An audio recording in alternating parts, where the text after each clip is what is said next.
Philadelphia Phillies versus Washington Nationals. It's the second game of a four-game series between National League East foes on the diamond in the nation's capital as the Philadelphia Phillies travel to face the Washington Nationals Friday night, and Philadelphia fell 8-0 in the rubber game of a three-game road set at Cincinnati Wednesday in their previous contest. Washington finished a three-game set on the road against the Royals Wednesday afternoon, winning 8-7 to avoid a sweep. Philadelphia suffered a second straight loss as they were clubbed in the rubber game of a three-game set on the road against the Reds Wednesday.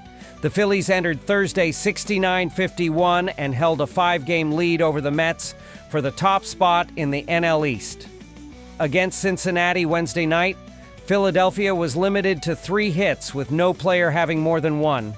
Kyle Schwarber had the lone extra base hit with a double for the Phillies, who were 0 for 4, with runners in scoring position in the loss.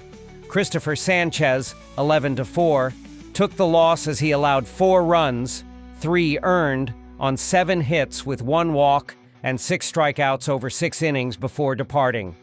Zach Wheeler is on the bump for the Phillies here, as he makes his 24th start of the season in this contest. He is 10-5 with a 2.68 ERA, a 0.926 whip, 31 walks and 189 strikeouts over 144.2 innings of work on the year.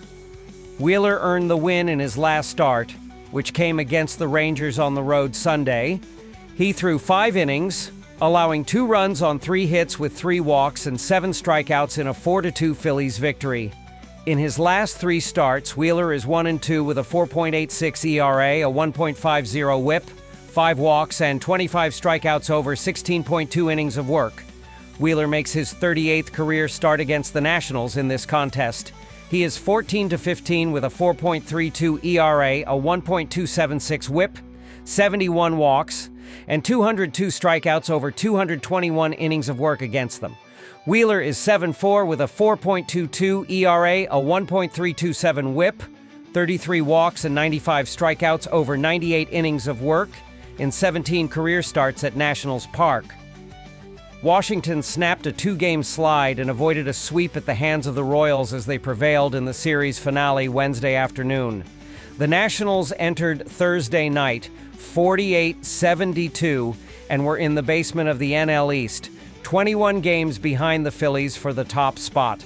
They were 16 games behind the Mets for the final wildcard spot in the National League playoff picture.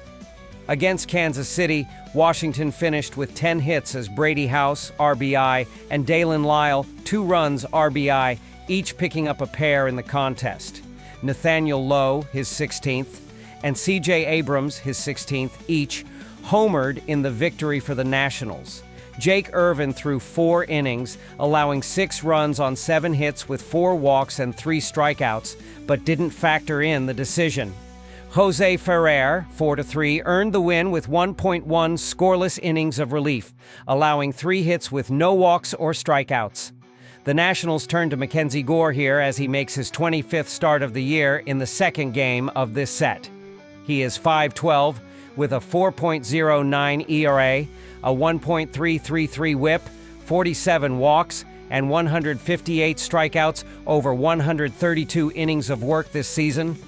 Gore earned the win in his last start, which came Sunday on the road against the Giants. He allowed no runs on 3 hits with 1 walk and 10 strikeouts over 6 innings of work in a game the Nationals went on to win 8-0. In his last 3 starts, Gore is 1-2 with an 8.79 ERA, a 1.81 whip, 3 walks, and 14 strikeouts over 14.1 innings of work. Gore makes his 12th career appearance, 11th start, against the Phillies in this contest. He is 1-4 with a 4.40 ERA, a 1.221 WHIP, 16 walks and 65 strikeouts over 57.1 innings of work in those outings. Gore is 11-16 with a 4.04 ERA, a 1.449 whip, 87 walks, and 208 strikeouts over 207 innings of work in 41 career starts at Nationals Park. The Phillies were thoroughly outplayed in the final 2 games of their series against the Reds, getting outscored 14-1 and entered Thursday with a middling 32-30 road record this season. Wheeler, however, has a long track record against the Nationals and has consistently pitched well at Nationals Park, making him a trusted arm for this matchup. On the other side, Gore earned a win in his last start, but he had gone just 1-7 in his 9 starts prior, struggling with consistency and command. Washington has had a rough season overall, with their bullpen particularly vulnerable late in games, often allowing rallies to flourish and putting additional pressure on the starting pitchers to deliver early. Wheeler leads the league in whiffs, consistently missing bats and keeping hitters off balance. With Gore's recent struggles and a shaky bullpen behind him, it's difficult to have confidence in the Nationals producing enough runs to compete in this one, giving the edge clearly to the Phillies. After analyzing both teams, my pick for this match is Philadelphia Phillies ML. Drop your thoughts and predictions in the comments box. Seattle Mariners versus New York Mets. Seattle, 67-54, will be going for the series lead when they visit Citi Field on Friday night to face New York, 65-56, in the first game of their 3-game interleague series. Luis Castillo, 8.6, 3.19 ERA, will get the start for the Mariners. The Mets will counter with Sean Manaea, 1.1, 4.33 ERA. Seattle is 7-3 in its last 10 games against New York. The Mariners have been on a roll over the past couple of weeks, and they've won 8 of their last 9 games. They are second in the AL West standings, 1 game behind Houston, and will try to move into a tie for first with a win on Friday. Seattle averages 4.55 runs per game, which is 10th in the league. Their .243 batting average is 19th in the league. Their .319 on-base percentage is 12th, as is their .409 slugging percentage. J.P. Crawford leads Seattle with a .266 batting average, while Cal Raleigh leads the team with 45 home runs and 98 RBI. Seattle is giving up 4.25 runs per game, which is 15th in the league. Opponents have a .238 batting average against the Mariners, which is 9th in the league. Their 3.78 ERA is 10th, while their 1.23 whip is 6th, showing that while they are middle of the pack in scoring prevention, they remain solid at limiting base runners and keeping games competitive. In his last start, Castillo gave up 5 hits and 2 runs in 7 innings, leading to a 3-2 win over Tampa Bay. He is 2-1 with a 3.86 ERA in 5 games against New York, showing the ability to limit damage against tough opponents and keep his team in close contests. The Mets are going through the worst stretch of their season, losing 12 of their last 14 games and struggling to find any offensive or pitching consistency. As a result, they have dropped to second place in the NL East, now sitting 5 games behind the surging Philadelphia Phillies. Friday's matchup provides a key opportunity for the Mets to turn things around, regain some momentum, and cut into Philadelphia's lead. With the division race tightening, every game counts, and a win here could be a much-needed boost for both team morale and their playoff aspirations. New York averages 4.43 runs per game, which ranks 13th in the league, reflecting a middle-of-the-pack offense that can score but lacks elite consistency. Their .241 batting average is 21st in the league, showing they struggle to make consistent contact. Their .320 on-base percentage ranks 11th, indicating decent plate discipline and the ability to draw walks, while their .412 slugging percentage is 10th, reflecting moderate power and the capacity to generate extra base hits when the lineup is clicking. Pete Alonso leads New York with a .272 average and 98 RBI, while Juan Soto tops with 29 homers. New York is giving up 4.16 runs per game, which ranks 11th in the league, placing them near the middle in terms of run prevention. Opponents have a .240 batting average against the Mets, which is 12th in the league, showing a moderate ability to limit hits. Their 3.77 ERA is ninth, reflecting solid overall pitching, but their 1.31 whip ranks 22nd, indicating that they allow a relatively high number of base runners and must rely on timely pitching and defense to escape jams. In his last start, Mania gave up 6 hits and 4 runs in 4 innings, leading to a 7-6 loss to Milwaukee. He struggled with command at times, allowing multiple base runners in key situations. He is 8-8 with a 3.88 ERA in 18 games against Seattle, showing a mix of success and challenges when facing this team over his career. The Mariners have won 8 of their last 9 games, showcasing a strong offensive rhythm and confidence at the plate, while the Mets have struggled mightily, losing 8 of their last 9 games. Seattle has the edge here because they're hitting the ball consistently well, and they're going up against Manaea, who has struggled on the mound in recent starts, giving up 10 runs in his last 3 outings. He surrendered 13 runs in his last 4 starts, specifically against the Mariners, and will have a hard time slowing down a lineup that has been patient, aggressive, and adept at turning mistakes into runs. Seattle's recent hot streak, combined with Manaea's inconsistency, makes them the clear favorite to continue their winning ways. In his last start, Castillo allowed 5 hits and 2 runs over 7 innings, securing a 3-2 win over Tampa Bay.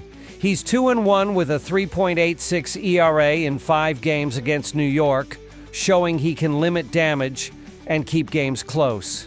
In his last 3 road outings, he also gave up only 5 runs, showing that he can handle opposing lineups away from home.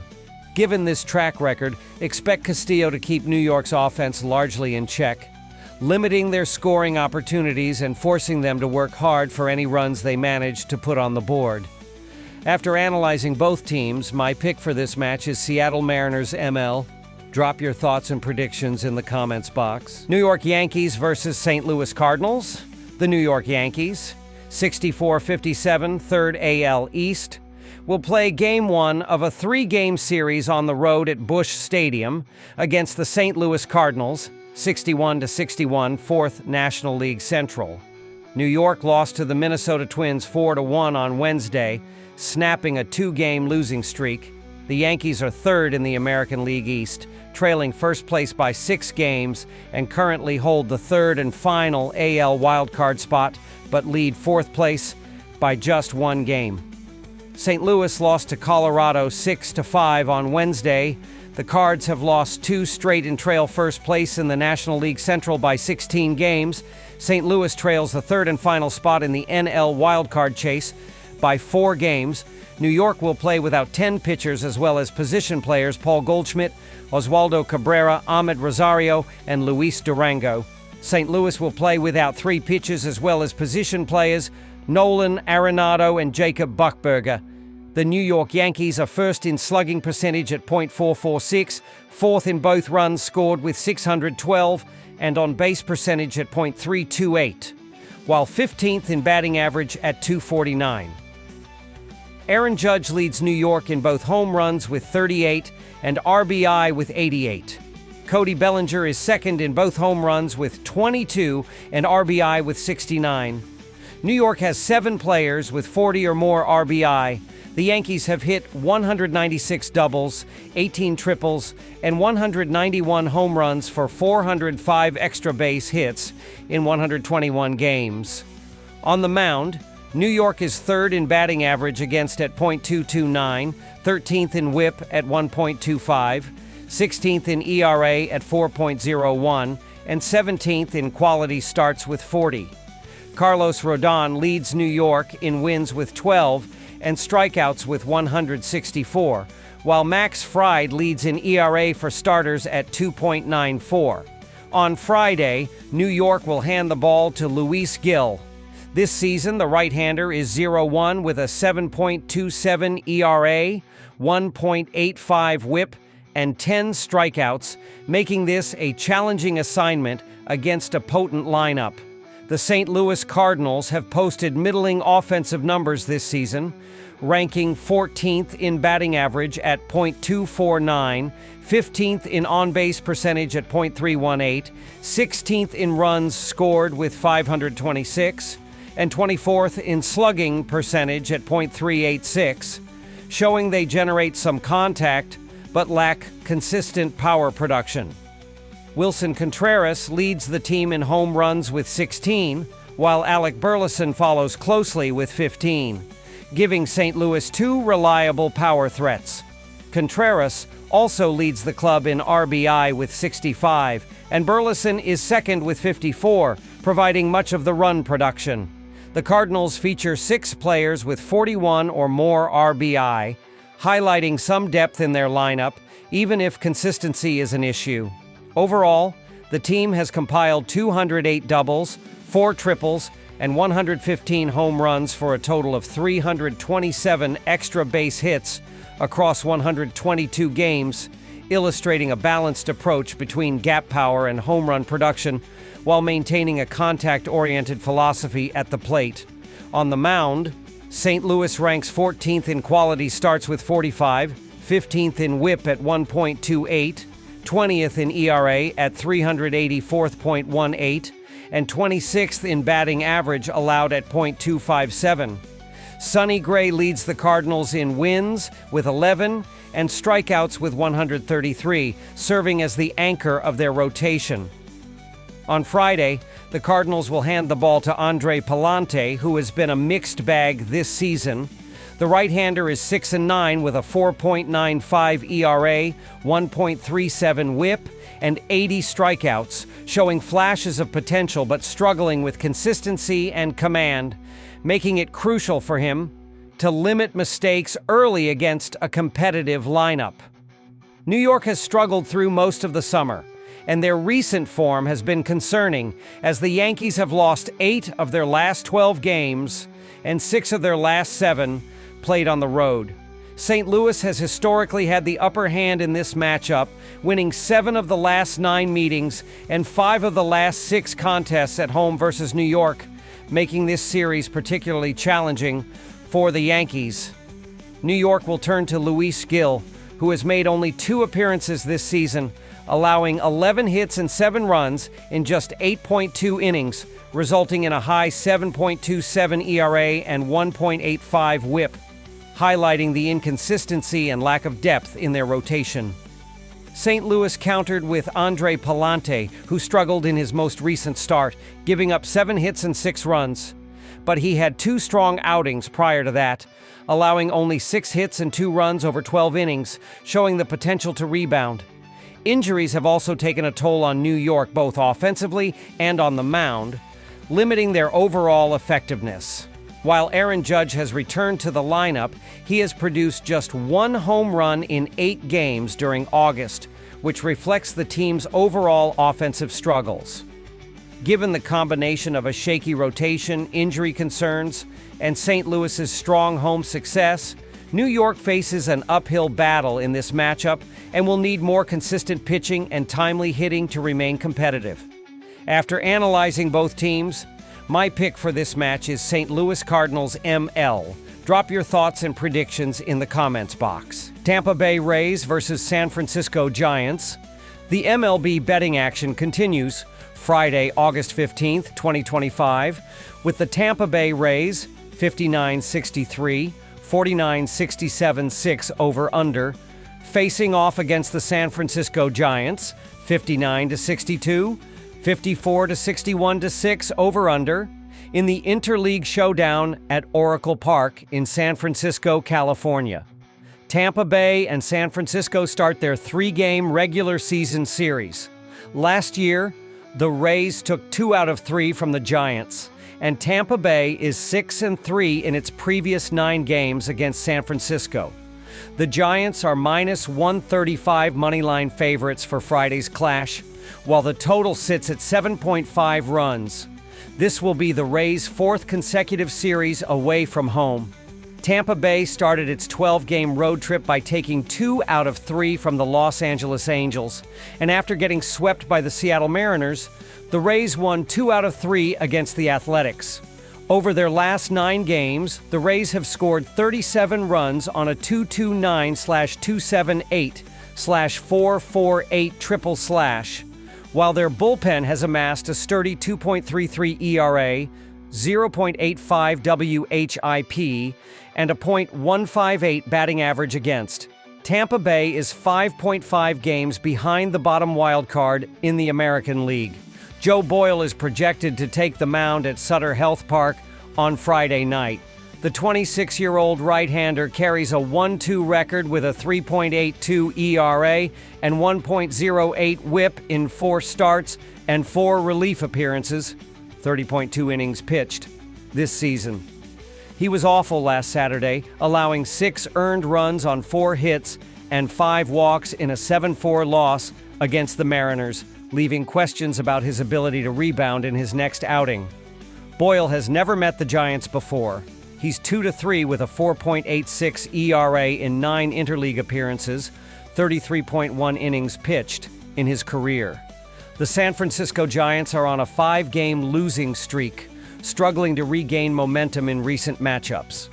After dropping a 3-game series against the Washington Nationals, the Giants were swept by the San Diego Padres in a 3-game set at Oracle Park. 4-1, 5-1, and 11-1 offensive struggles and pitching inconsistencies have contributed to their slide, leaving the team searching for ways to get back on track and end the skid before falling further in the division standings. The Giants have only scored 5 runs over their previous 5 outings, highlighting their ongoing offensive struggles. Through 415 at-bats in August, they are hitting .239.296.376 with 12 home runs, showing limited consistency and power. Despite these challenges, their bullpen has been a bright spot, compiling a 2.52 ERA, 1.19 WHIP, and holding opponents to a 2.43 batting average over the last 10 days. This strong relief performance has kept games close and given the Giants a chance to stay competitive even when their offense has been sputtering. Landon Roop has only allowed 6 runs, 4 earned, on 30 hits and 13 walks over his last 6 starts, 31.1 innings pitched, showing strong command and the ability to limit damage. There may be some rust to shake off after a brief layoff, but I trust Roop to pitch well against the Rays, who have posted a .751 OPS and 107 WRC+ against right-handed pitchers over the last 10 days. His consistent approach and ability to work efficiently through innings should allow him to keep Tampa Bay's hitters off balance and give his team a chance to control the pace of the game. If Roop can maintain his focus early and attack the strike zone, he has the tools to keep the Rays from generating momentum and help his team stay in contention throughout the matchup. Roop met the Rays once in 2024 and threw a couple of perfect frames in relief. Just 3 guys from this Tampa Bay team have seen him before. Landon Roop has only allowed 6 runs, 4 earned, on 30 hits and 13 walks over his last 6 starts, 31.1 innings pitched, showing strong command and the ability to limit damage. There may be some rust to shake off after a brief layoff, but I trust Roop to pitch well against the Rays, who have posted a .751 OPS and 107 WRC+ against right-handed pitchers over the last 10 days. His consistent approach and ability to work efficiently through innings should allow him to keep Tampa Bay's hitters off balance and give his team a chance to control the pace of the game. During that stretch, the Giants have recorded a .689 OPS and 94 WRC+ against right-handed pitchers, showing moderate success despite some inconsistency. I previously noted how ineffective their offense has been over the last 5 games, struggling to generate runs and string together rallies. However, the Giants now have a promising opportunity to get things going when they face Joe Boyle, who has struggled at times against disciplined lineups. With the right approach at the plate, San Francisco could find ways to jumpstart their offense and regain some momentum in this matchup. It's hard to trust Boyle, who has allowed 6 runs in 2 of his previous 3 starts. After analyzing both teams, my pick for this match is San Francisco Giants ML. Drop your thoughts and predictions in the comments box.